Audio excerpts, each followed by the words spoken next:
Sekarang ini ada kampanye AIDS juga di sekolah-sekolah, di anak-anak remaja dibagi kondom. Itu saya kurang setuju, Pak Arief. Ya, itu sebetulnya harus Itu dihentikan tidak itu. bertanggung jawab itu, gitu. Melanggar etik moral soal kita mendorong. Pak Arief tahu nggak? Tipisnya kondom itu. Berapa? Itu kan untuk menyaring sperma, bukan untuk menyaring virus, Pak Arief.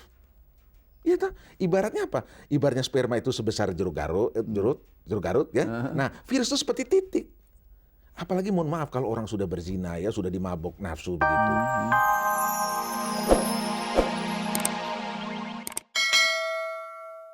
Lalu firman lain juga menyatakan bahwa telah nampak kerusakan di darat dan di laut yang disebabkan karena ulah tangan-tangan manusia. Polusi. Allah tunjukkan Ya. kerusakan itu agar manusia kembali ke jalan yang benar. Nah, ini Hawking sudah membuktikan. Ya toh? Apalagi dalam surat Al-Isra ayat 32, dilarang kita mendekati zina. Karena sesungguhnya zina itu adalah perbuatan keji dan sejahat-jahat perjalanan. Coba, Pak Arief tahu nggak kenapa dikatakan sejahat perjalanan?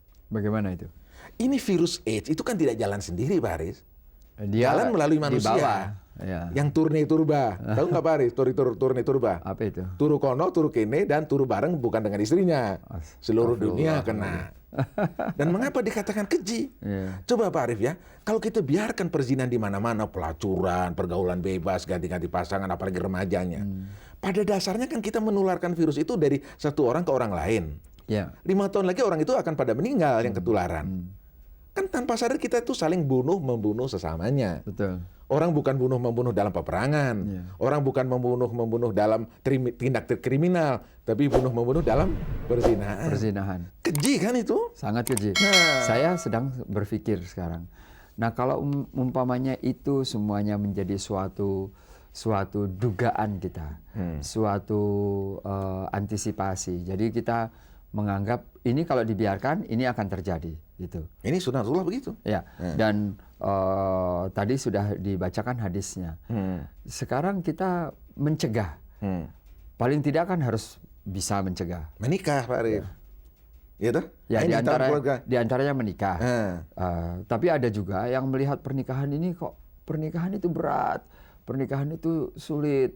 Banyak orang yang menikah mungkin 10, 15, 25 tahun sampai 40 tahun masih bahagia. Begitu tahun ke-45 tiba-tiba bosan, lalu susah. Suami sudah pandai mendiamkan istri, istri sudah pandai melawan suami, anak pandai memusuhi orang tua gitu. Apa yang harus kita kerjakan? Itulah hasil dari penelitian Profesor Stinnett dan John Defrin selama 20 tahun terhadap keluarga-keluarga ini. Ya. Kehidupan beragama dalam rumah tangga. Itu Pak Arief. Ya. Ini intinya. Karena inti dari agama adalah kasih sayang. Allah pun berfirman, Ya. sesungguhnya aku tidak meminta sesuatu upah pun atas seruanku kecuali kasih sayang dalam keluargamu. Ya. Itu Pak Arief. Jadi dengan Tahun Keluarga Internasional, Hari Kesehatan Jiwa Sedunia, dan Konferensi Kairo Ya. yang mereka mau merekomendasikan hidup bebas, lalu dengan dampak-dampak seperti sekarang ini dengan ada AIDS, maka perilaku seks ini Pak Arief ya, masalah AIDS itu bukan masalah kedokteran Pak Arief, masalah perilaku Pak Arief. Jadi itu Oleh bukan karena itu- kesehatan ya, Iya bukan, perilaku. tapi sikap ya.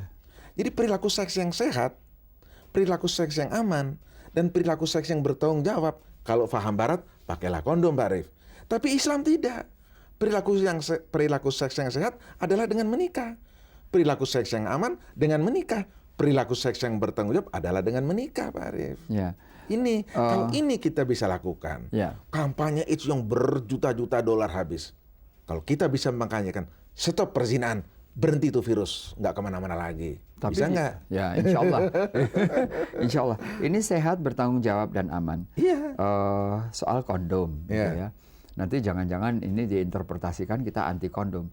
Kondom itu kan boleh dipakai. Betul. Tapi riset membuktikan Ya.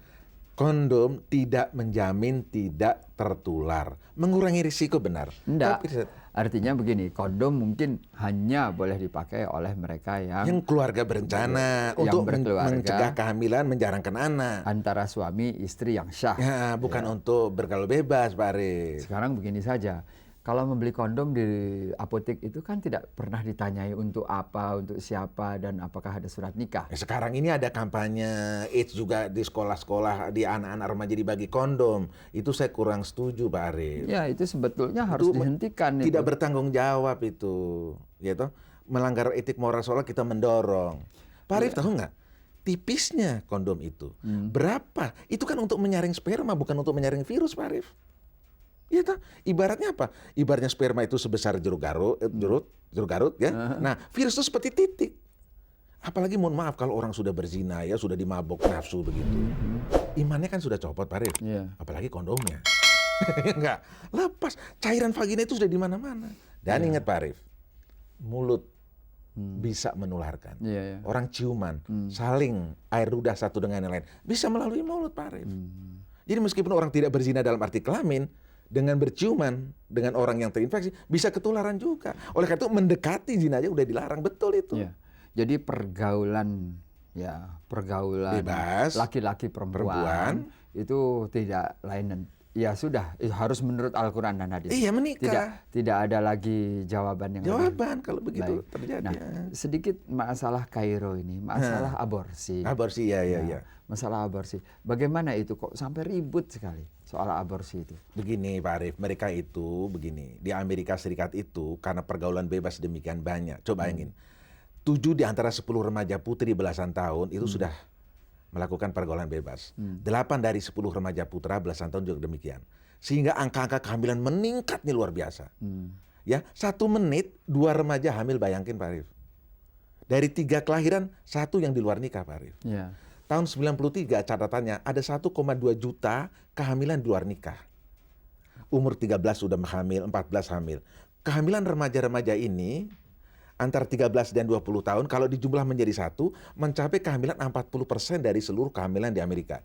Mestinya yang hamil kan ibu-ibu yang bersuami, bukan anak-anak yang masih imut-imut, Pak Arief. Nah ini baru bisa diaborsi separuhnya. Mohon maaf bukan membela. Meskipun tidak semua ya, orang Amerika juga masih banyak yang bagus banyak kan, yang baik, yang baik.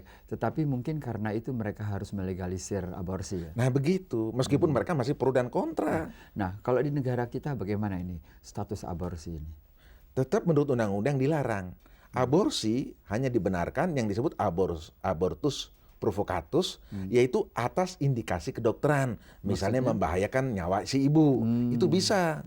Atau anaknya itu mempunyai kelainan, cacat. Terus ada juga bayi yang ansepali yang nggak punya kepala, itu ada, itu bisa. Tapi kalau kita legalisir, kita memberi jalan keluar way out terhadap pergaulan bebas, ya akhirnya begini. Aborsi, Pak Arief, jauh lebih membahayakan resikonya bagi kematian ibu daripada melahirkan normal. Itu risetnya. Nah, sekarang masalahnya aborsi ini bagaimana kita tahu bahwa seseorang tidak melakukan aborsi? Yang terlibat kan dokter dengan yang minta yang bersangkutan itu. Apa yang menjadi benteng supaya kecuali tentu ada hukum, kecuali ada penelitian dan yang lain, tapi benteng yang kuat untuk orang tidak melakukan demikian. Manusianya, Pak Arief, kecuali benteng agama. Setiap dokter tuh ada sumpah, Pak Arief, sumpah Hipokrates. Itu melarang. Sejak dari pembuahan nggak boleh diapa-apain. Jadi berarti dokternya melanggar etik. Ya, dan itu kan juga dilakukan diam-diam. Kecuali dilakukan untuk menjaga kesehatan ibu. Iya, lain. Itu lain ya. Kesehatan nyawa ibunya sakit jantung yang nggak boleh hamil. KB-nya gagal, hamil, itu sih lain soal. Jadi ada pertanggungjawaban. Tapi ini bukan yang diem-dieman, yang gelap-gelapan, yang disebut abortus kriminalis. Nah, itu termasuk kriminal yang begitu-begitu. Seandainya terbukti gitu, umpamanya ada seorang ibu yang entah penyesalan atau apa membocorkan seorang dokter mempraktekkan seperti itu, apa yang dilakukan kepada dokter itu? Apa bisa dituntut? Bisa itu dihukum. Dituntut. Bisa dituntut. dihukum. Banyak kejadian. Misalnya mohon maaf ya, ada pergaulan bebas. Pacarnya menyatakan nanti kalau hamil aku kawini. Setelah hamil nggak mau dikawin, malah digugurkan. Setelah digugurkan diam-diam ini malahan tidak menepati janji. Kan kecewa si wanita ini, dendam. Dia ngadu. Saya melakukan abortus karena atas anjuran pacar saya. Ngadu ke polisi. Si pacar itu dipanggil polisi, dokternya kena juga. Tanpa memberi kesan bahwa seolah-olah pergaulan bebas itu boleh. Artinya begini, kalau umpamanya ada yang disebut kecelakaan seksual ya, sehingga dia hamil gitu, saran Pak Dokter bagaimana? Ya Saran Pak, kehamilan, ya diteruskan kan manusia itu kan biasanya malu lah digugurkan. Lebih baik diteruskan, segera bertaubat.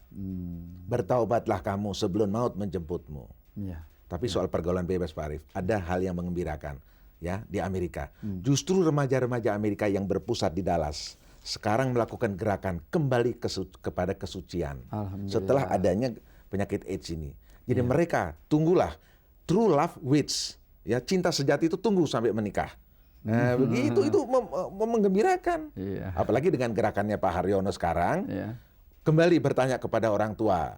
Begitu supaya orang tua lah yang memberi penerangan penyuluhan seks sehingga anak tidak tersesat pergaulan bebas.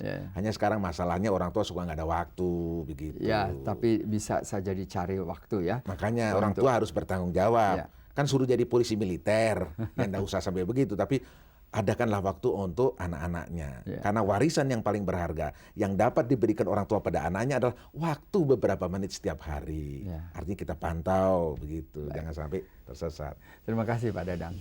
Para pemirsa Hikmah Fajar, hamba Allah, Indonesia sedang membangun dan kita berada di dalam suatu kampung yang disebut kampung dunia. Kita tidak jauh dari negara-negara yang sudah mengalami kekecewaan di dalam pembangunan mereka. Mari kita simak apa kekurangan-kekurangan dan kegagalan-kegagalan. Konferensi Kairo mengisyaratkan kepada kita untuk mendapatkan informasi dan belajar dari kegagalan tersebut. Indonesia sudah maju dalam hal ini, tetapi bukan berarti steril atau tidak akan terlanda masalah-masalah yang tadi diutarakan oleh Pak Dadang. Rasanya takut, tetapi kalau kita melihat Al-Quran dan hadis, kita semua optimis. Jadi ada satu hal, jangan sampai menggoncangkan keadaan rumah tangga. Ketidakpastian fundamental, kita jawab dengan memberikan kasih sayang. Keluarga sakinah harus dihidupkan dengan menegakkan agama dalam rumah tangga. Sehat, bertanggung jawab, dan aman, itulah perilaku pergaulan antara anak-anak, remaja, maupun anak-anak atau mereka yang belum menikah. Lalu ada satu lagi yang sangat menarik. Kembali bertanya kepada orang tua.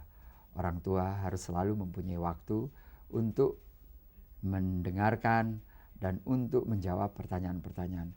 Tidak semua pertanyaan mampu dijawab, tetapi duduk bersama dengan anak adalah suatu inti bentuk kasih sayang. Terima kasih atas perhatian. Wabillahi taufiq wal hidayah. Wassalamualaikum warahmatullahi wabarakatuh. Terima kasih Pak Dadang. Terima kasih kembali.